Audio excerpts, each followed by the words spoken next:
नमस्कार, मेजवानी घरची चवमध्ये आपलं स्वागत। आज मी मटण बनवणार आहे। हे पहा मटण आहे।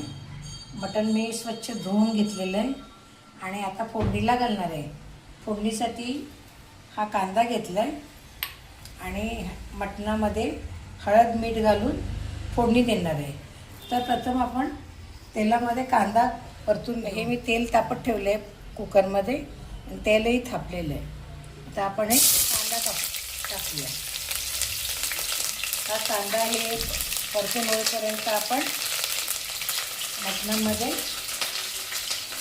1.5 ते 2 चमचे मीठ घालणार आहोत आणि हळद। कांदा आपला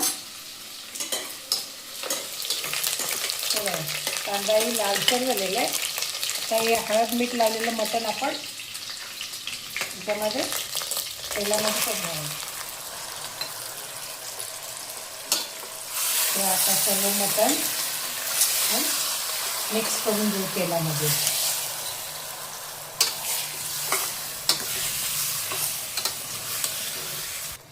हे बघा हळद मीठ आता आपलं हे सर्व मिक्स झालेलं आहे तेलामध्ये।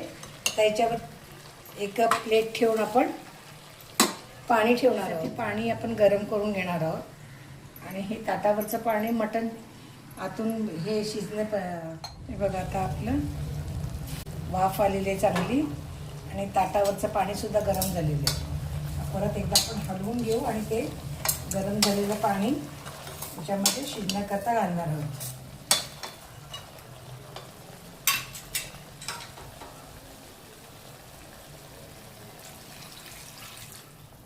आपण हे 3 ते 4 शिट्ट्या घेणार आहोत।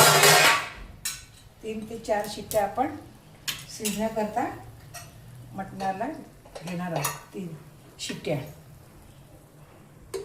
हे मी झाकण लावून घेते। हे मटणासाठी आपल्याला लागणारं साहित्य आता हे सुकं खोबरं आहे, भाजून घ्यायचं आपल्याला। तीळ हे सुद्धा भाजून घ्यायचे। कांदा सुद्धा भाजून घ्यायचा आहे। लसूण कोथिंबीर आता हे अगोदर मी भाजून घेते, नंतर वाटण झाल्यानंतर तुम्हाला दाखवते। आता आपलं मटण शिजले का पाहूया।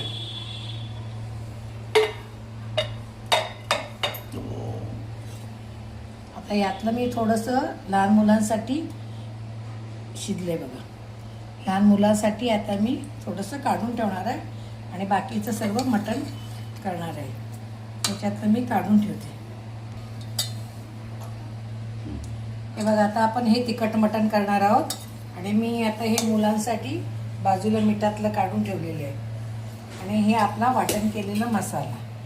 आता तेल गरम झालेलं आहे, त्यात आपण मसाला आता परतून घेणार आहोत। हे बघा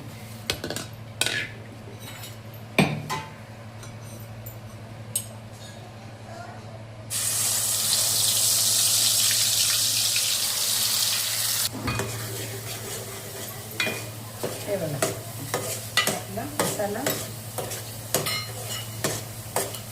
चांगला परतून घ्यायचा आहे।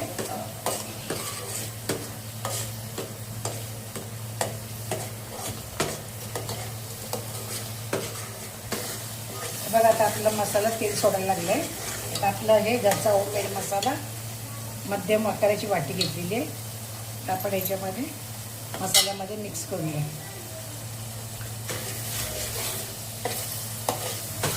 आणि मटण करण्याकरता ते इकडे गरम पाणी पण ठेवलेलं आहे मटणासाठी। मटणामध्ये आपण गरम पाणीच घालतो। तर आता आपला मसाला सुद्धा मिक्स झालेला आहे। आपण हे मटण मसाल्यामध्ये मिक्स करूया।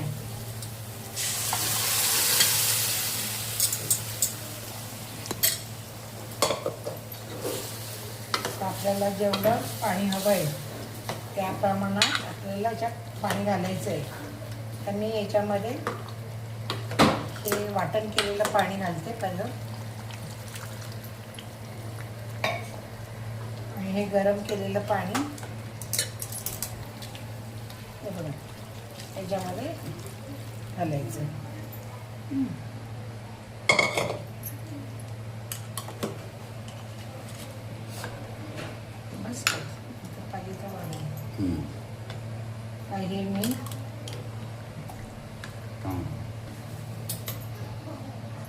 हे बघा, आता हे मी असं बदबदीत नाही आणि पातळही नाही, असं सरसरीत असं मी मटणाचा रस्सा केलेला आहे.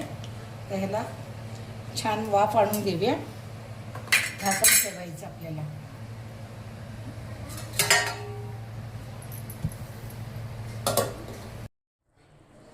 बघा, आपल्या मटणाला छानपैकी उकळी आलेली आहे.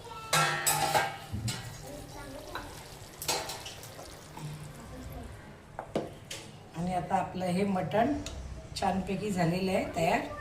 आता हे कसं झालं आहे मला कमेंट्स बॉक्समध्ये नक्की कळवा. धन्यवाद.